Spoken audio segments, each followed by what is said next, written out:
नमस्कार, very good morning. आप देख रहे हैं फिट इंडिया का सुपर हिट बुलेटिन। आपके साथ मैं हूं दीपिका यादव। नमस्कार, गुड मॉर्निंग। आप सबके साथ में मैं हूं साक्षी मिश्रा। तो मुंबई के सीएसटी पर हम मौजूद हैं और यहीं से आप तक पहुंचाएंगे हर देश की बड़ी खबर। देश दुनिया की बड़ी खबरें जानने के लिए आप बने रहिए हमारे साथ।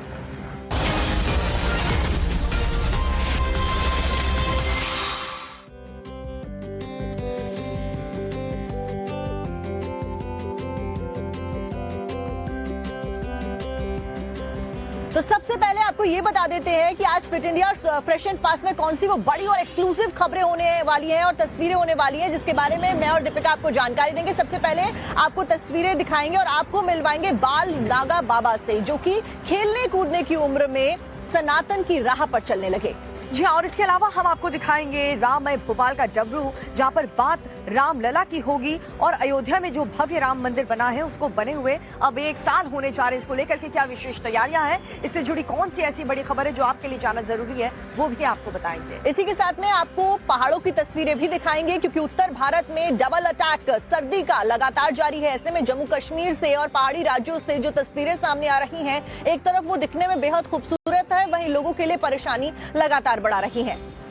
और उसके अलावा एक और खबर आपको दिखाएंगे, जहां पर अस्पताल में क्यों आखिर अखाड़ा बन गया, क्यों वहां पर बवाल हो गया, किस बात को लेकर के लोगों में इतनी नाराजगी हो गई, डॉक्टर के प्रति परिवार वाले आपस में भिड़ गए। ये पूरी खबर भी आगे विस्तार से आपको बताएंगे।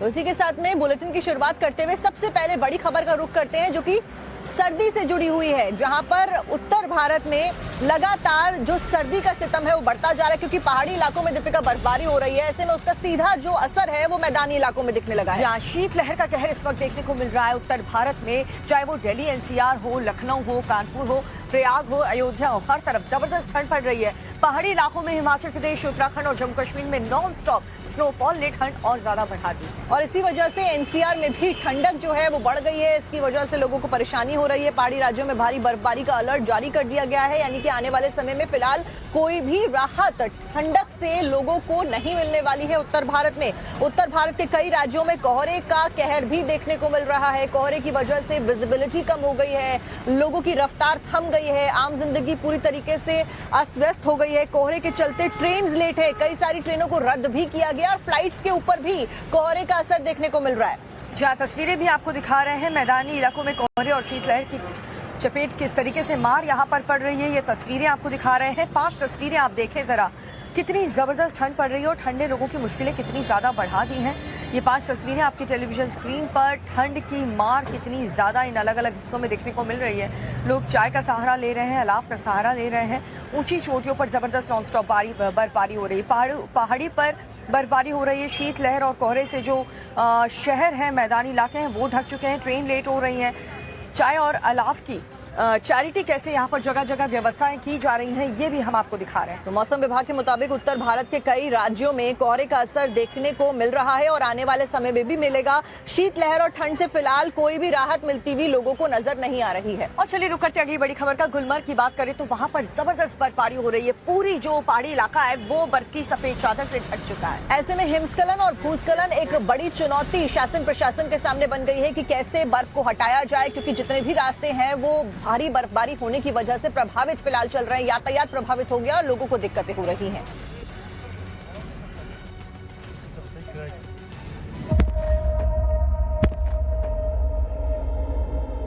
पहाड़ों पर बर्फीला बम, सर्दी ने ढाया सफेद सितम।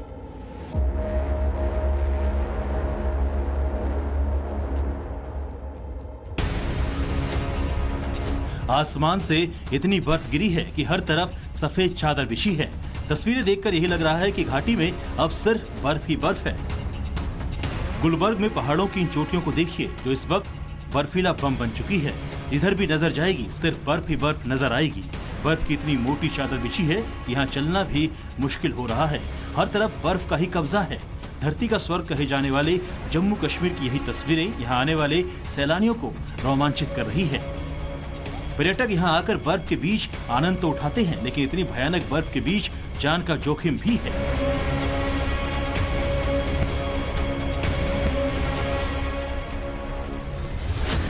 बर्फ से ढके पहाड़ों पर धमाका, नजारा देख दहला पूरा इलाका। अब जरा इन तस्वीरों पर नजर डालिए। इन्हें देखकर आप समझ रहे होंगे कि बर्फ से लदी पहाड़ की चोटियों पर एवलांच आया है। ऐसा लग रहा है जैसे चोटियों से सैलाब की तरह गिरती इस बर्फ ने जमकर तबाही मचाई होगी, लेकिन जैसा आप समझ रहे हैं माजरा वो नहीं है। दरअसल यहाँ बर्फ से लदी चोटियों के बीच बारूद से धमाका किया गया। गुलमर्ग की अरफत की चोटियों पर एक कंट्रोल ब्लास्ट किया गया ताकि भारी बर्फबारी के बाद एवलांच के खतरे को कम से कम किया जा सके और यहाँ घूमने आने वाले पर्यटकों की सुरक्षा किसी खतरे में ना पड़े। धमाका करने से पहले पूरी तैयारी की गई। एक्सपर्ट्स की देखरेख में खतरे वाली जगह की पहचान कर पहले उस इलाके में बारूद लगाया गया, फिर रिमोट कंट्रोल से धमाका किया गया।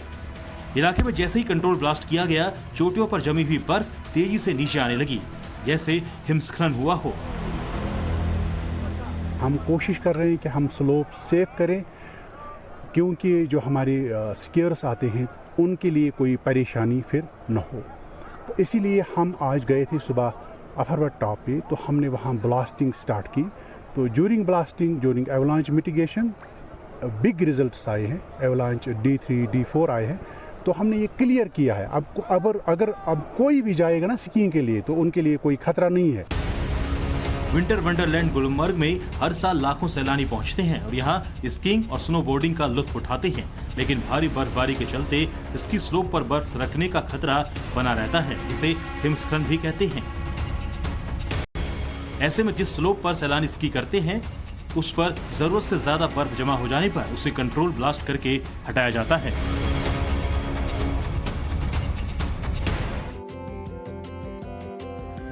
और इस बीच अगली खबर उत्तर प्रदेश के नोएडा से आपको बताते हैं, जहां पर रफ्तार का कहर देखने को मिला। एक बस बेकाबू होकर पावर हाउस में घुस गई, जिसकी चपेट में एक टैक्सी और एक बाइक आ गए। जहां बाइक सवार को भी चोट लगी है और साथ ही जो बिजली सप्लाई का सिस्टम था उसे भी नुकसान पहुंचा है। इस ट्रक का बैलेंस बिगड़ा और उसके बाद ये हादसा हो गया। नोएडा के फिल्म सिटी की ये खबर आपको बता रहे हैं। टैक्सी और बाइक बस की चपेट में आ गए।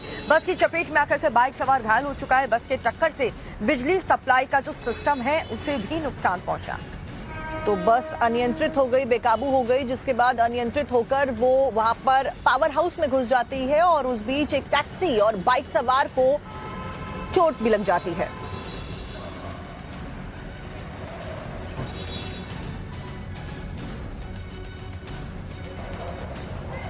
उत्तर प्रदेश में योगी सरकार की राज में माफियाओं के जो हौसले हैं वो पूरी तरह से पस्त हैं और इसी सिलसिले में जो मुख्तार अंसारी है उसके करीबियों पर बड़ी कार्रवाई हुई है। तो मुख्तार अंसारी और उसके करीबियों की जितनी भी संपत्ति थी उसको पुलिस के द्वारा कुर्क किया गया है। कार्रवाई लगातार की जा रही है। आपको पूरी खबर डिटेल के साथ बताते हैं।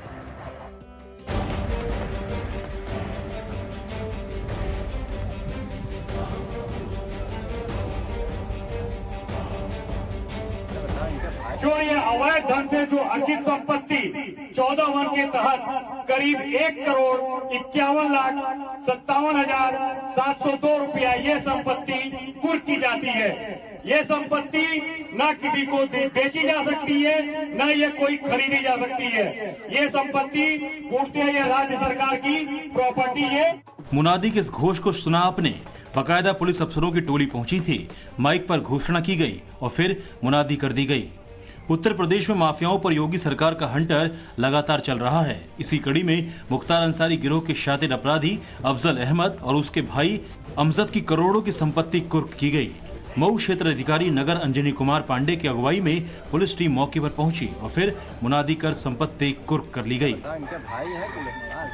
जो ये अवैध ढंग से जो अर्जित संपत्ति 14 वर्ष के तहत करीब 1,51,57,702 रुपया ये संपत्ति कुर्क की जाती है। ये संपत्ति न किसी को बेची जा सकती है, न ये कोई खरीदी जा सकती है। ये संपत्ति पूर्णतः ये राज्य सरकार की प्रॉपर्टी है। आरोपी अफजल अहमद और उसके भाई अमजद ने अपराध से अर्जित धन से अपने पिता के नाम से संपत्ति खरीदी थी। बाद में पुलिस ने जब इनकी कुंडली खंगाली तो सारा भेद खुल गया।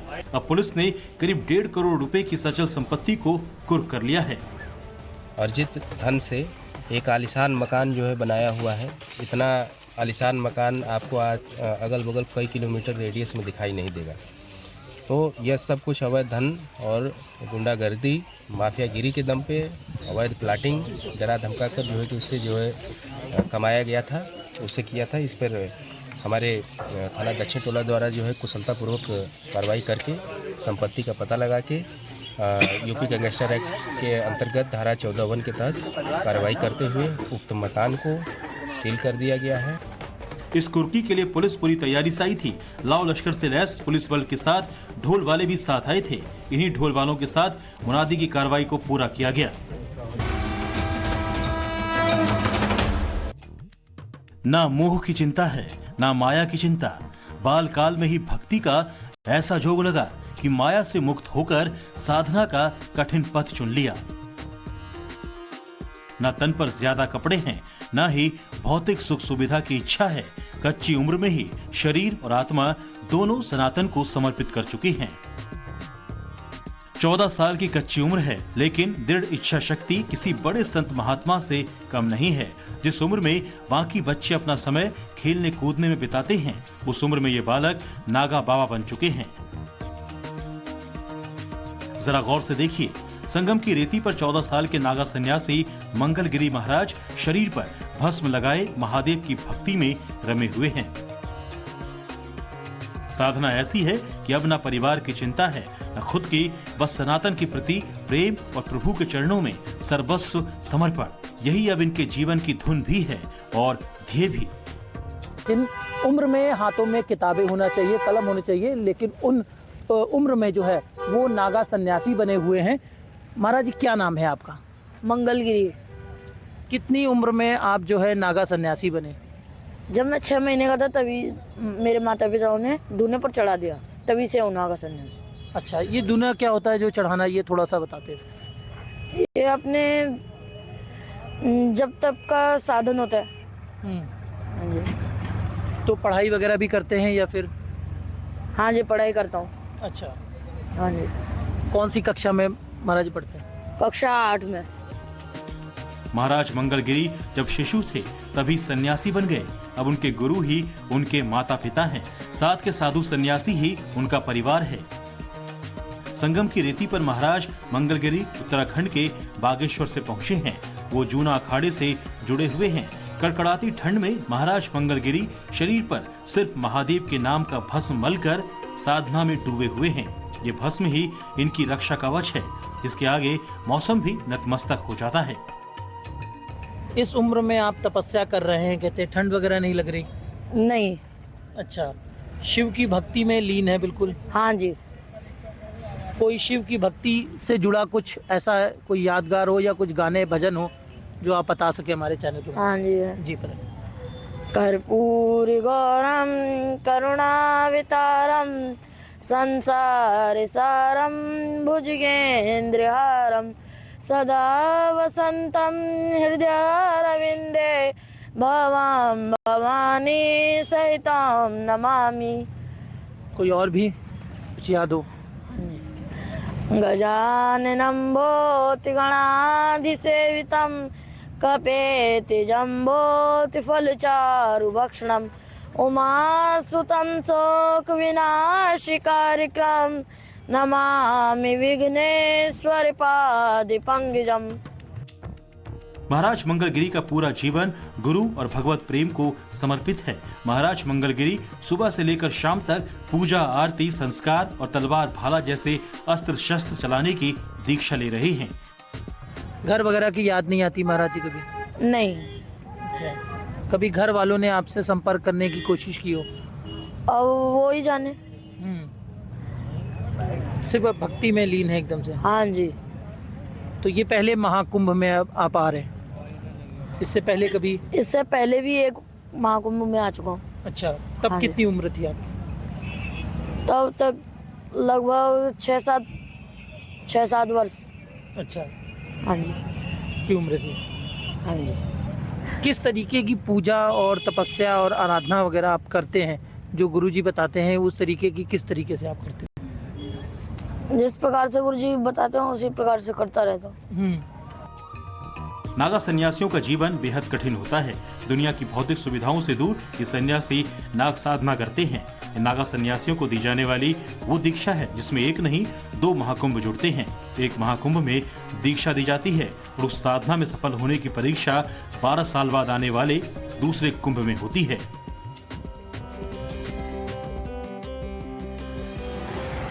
खबरों में बात करेंगे संगम नगरी प्रयागराज की, जहां पर महाकुंभ को और भी ज्यादा भव्य और दिव्य बनाने के लिए योगी सरकार कोई भी कोर कसर नहीं छोड़ रही है, ताकि लोगों को सांस्कृतिक एहसास जो है वो हो सके और वो वहां पर सकुशल अपनी जो यात्रा है वो कर सके। लिहाजा इस सिलसिले में सारी तैयारियां लगभग पूरी हो चुकी हैं और साथ ही जो भी संगम नगरी श्रद्धालु पहुंचने वाले हैं उन्हें लेजर शो भी देखने को मिलेगा। लेजर शो की जो तैयारियां हैं, जो टेस्टिंग है, वो भी पूरी हो चुकी है। झिलमिलाती रंगीन लाइटें एक से बढ़कर एक नजारे दिखा रही है। ऐसा दृश्य जिसे देखकर हर सनातनी खुद को भक्ति के सागर में गोते लगाता महसूस करेगा। लेजर लाइटों की खूबसूरती महाकुंभ को और दिव्य भव्य बना रही है। संगम नगरी की रीति पर जब लेजर लाइटों ने समा बांधा तो देखने वाले देखते रह गए। मंत्रमुग्ध होकर लोग बस अद्भुत नजारे को निहारते रहे। 4 दिन बाद महाकुंभ 2025 का शुभारंभ हो रहा है। एक तरफ संगम नगरी में साधु संतों के ज्यादातर अखाड़े अपना तंबू तान चुके हैं, वहीं दूसरी ओर कला और तकनीक को लेकर भी तैयारियां फाइनल स्टेज में है। मंगलवार को जब लेजर शो का ट्रायल हुआ तो लोग इस अद्भुत नजारे को देखते ही रह गए। इस बार प्रयागराज में जहां सनातन की पुरातन संस्कृति की झलक मिलेगी, वहीं दूसरी ओर तकनीक से लैस आधुनिक चकाचौंध भी दिखेगी। ये लेजर शो उसी का ट्रेलर है। संगम नगरी की ऐतिहासिक गरिमा को संजोते हुए ये लेजर शो महाकुंभ के इतिहास को भी दिखाएगा। ऐसे ऐसे इंतजाम किए गए हैं जो कल्पना से परे हैं। मंगलवार को इस लेजर शो की टेस्टिंग की गई। इस दौरान प्रयागराज का आसमान जगमग नजर आया, खास तौर से तब जब लेजर शो की लाइटें संगम के जल पर पड़ रही थी। वो तस्वीर और भी मनमोहक दिखाई पड़ रही थी। आपको बता दें, दुनिया के सबसे बड़े धार्मिक और सांस्कृतिक आयोजन के कारण महाकुंभ 2025 की तैयारियां भी विश्व स्तरीय हो रही है। सीएम योगी की दिव्य भव्य और नव्य महाकुंभ की परिकल्पना को साकार करते हुए प्रयागराज में अब की बार लेजर शो के साथ साथ ड्रोन लाइट का भी इस्तेमाल किया जाएगा। साफ है कि लेजर लाइट्स और ड्रोन के कारण इस बार संगम के तट पर श्रद्धालुओं को रोजाना आसमान में अद्भुत नजारा देखने को मिलेगा। इसका हम और आप सभी साक्षी बनेंगे। तो महाकुंभ की तैयारियां लगभग पूरी हो चुकी हैं और इस महाकुंभ को विश्वव्यापी बनाने के लिए प्रयागराज के स्थानीय लोगों ने भी इसका बीड़ा उठा लिया है। सरकार के साथ साथ जो स्थानीय लोग हैं वो भी श्रद्धालुओं के लिए मदद करते हुए नजर आए। महाकुंभ में स्वच्छता रथ यात्रा निकाली गई। इस यात्रा का मकसद था कि पूरी महाकुंभ नगरी को स्वच्छ रखा जाए, साफ रखा जाए और लोगों को स्वच्छता के प्रति जागरूक भी किया जाए। आपको दिखाते हैं झलक।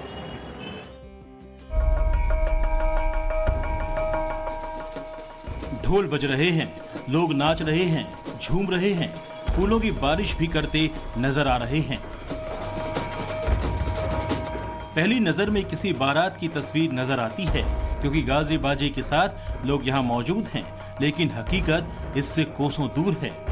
दरअसल प्रयागराज में महाकुंभ का आगाज होने वाला है, लिहाजा यहाँ स्वच्छता पर जोर दिया जा रहा है।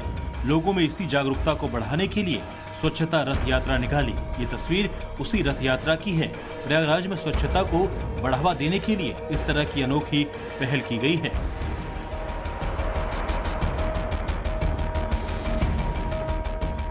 शुभ महाकुंभ, स्वच्छ महाकुंभ के संकल्प को जन जन तक पहुंचाने के लिए नगर निगम प्रयागराज ने विशेष स्वच्छता रथ यात्रा का आयोजन किया।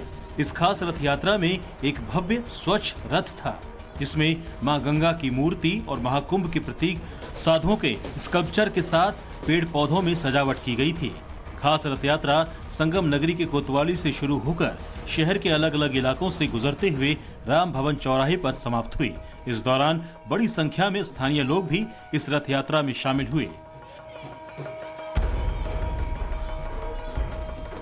तस्वीरों में आप देख सकते हैं किस तरह से गीला कचरा और सूखा कचरा को लेकर संदेश जन जन तक पहुंचाने की कोशिश की जा रही है। एक शख्स गीला कचरा और सूखा कचरा वाले ड्रेसअप में है, वहीं उसके ठीक बराबर में खड़ा शख्स नर पिशाच के ड्रेसअप में है। इस तरह के ड्रेसअप के जरिए जन सामान्य को संदेश देने की कोशिश की जा रही है कि जहां गंदगी होती है वहां नर पिशाच का वास होता है। स्वच्छ भारत मिशन के संदेश को प्रयागराज के कोने कोने में पहुंचाने के लिए इस तरह की खास रथ यात्रा निकाली गई। नुक्कड़ नाटक के जरिए लोगों को सूखे और गीले कूड़े को अलग अलग डस्टबिन में डालने का संदेश दिया गया।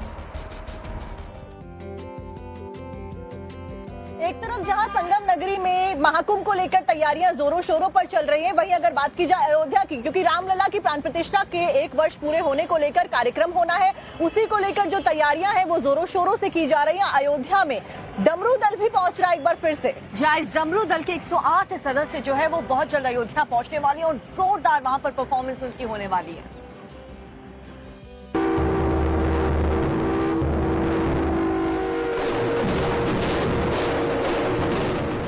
शंखनाद ऐसा कि भुजाएं फड़कने लगे, ढोल नगाड़ों की आवाज ऐसी कि रोम रोम खिल जाए, डमरू की ऐसी ध्वनि कि भक्त अनायास ही झूमने लगे। अद्भुत अलौकिक तस्वीर है ये। 108 डमरू दल के सदस्यों ने जब डमरू, ढोल नगाड़ों और शंखनाद से जयघोष किया तो अलग ही ऊर्जा का संचार होता नजर आया।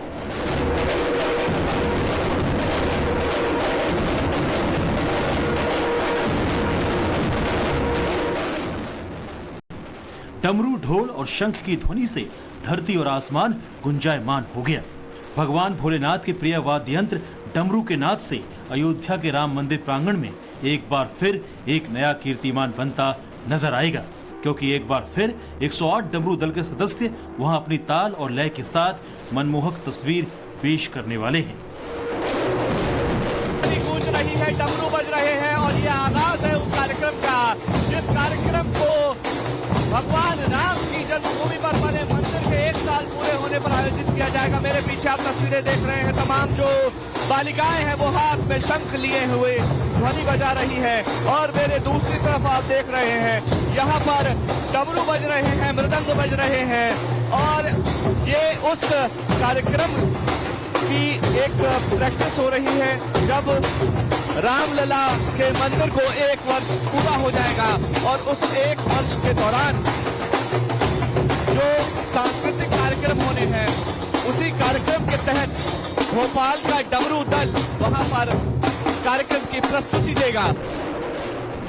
अयोध्या में राम मंदिर की प्राण प्रतिष्ठा के 1 साल पूरे होने के उपलक्ष्य में एक बार फिर वहां भव्य और दिव्य कार्यक्रम होने जा रहा है। इसी कार्यक्रम में डमरू दल के सदस्य अपनी प्रस्तुति एक बार फिर देंगे।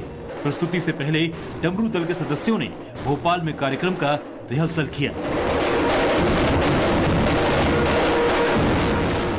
दल में अभी इस समय तो वैसे तो काफी सारे लोग हैं, लेकिन अभी 108 लोग हमारे लोग हैं, जिसमें से 100 लोग है ना बॉयज हैं और 8 गर्ल्स हैं, जो कि राम मंदिर लला के मंदिर प्रांगण में प्रस्तुति देने जा रही है। हमारे डमरू दल को लगभग 5 से 10 दिन की प्रैक्टिस रहती है, क्योंकि हम लोग विगत काफी टाइम से 4-5 साल से प्रैक्टिस कर रहे हैं, तो हमारे फिर भी लेकिन आखिरी मोमेंट पे हमें प्रैक्टिस करनी पड़ती है। डमरू दल के सदस्यों में ज्यादातर इंजीनियर, MBA, स्थानीय व्यापारी और व्यवसायी हैं। सबसे खास बात यह है कि डमरू दल के सदस्य प्रस्तुति के वक्त पारंपरिक वेशभूषा में नजर आते हैं। श्री राम मंदिर की प्राण प्रतिष्ठा के 1 साल पूरे होने पर भोपाल का ये खास डमरू दल 11 से 13 जनवरी तक अयोध्या में श्री राम लला के समक्ष अपनी प्रस्तुति देगा। अयोध्या पहुंच रहे भक्त भी डमरू दल के आने की खबर से काफी उत्साहित हैं।